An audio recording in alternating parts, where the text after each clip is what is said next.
السلام علیکم پاکستان.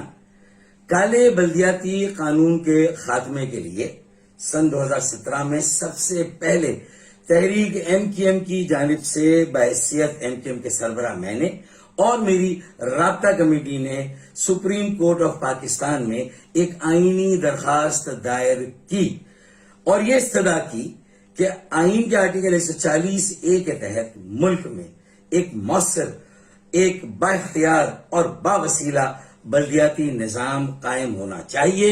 کالے بلدیاتی قانون کا خاتمہ ہونا چاہیے. الحمدللہ 5 سال کے بعد آج 1 فروری صبح سپریم کورٹ آف پاکستان ہماری اس تاریخی پٹیشن پر انشاءاللہ ایک تاریخی فیصلہ دینے جا رہی ہے. اور یہ دودھ کا دودھ اور پانی کا پانی ہوگا کہ اصل صحرا کالے بلدیاتی قانون کے خاتمے کا، ملک میں ایک مؤثر، بااختیار، باوسیلہ بلدیاتی نظام کے قیام کا کس کے اور کن کے سر بندنا چاہیے. پاکستان زندہ باد، تحریک ایم کیو ایم پائندہ باد.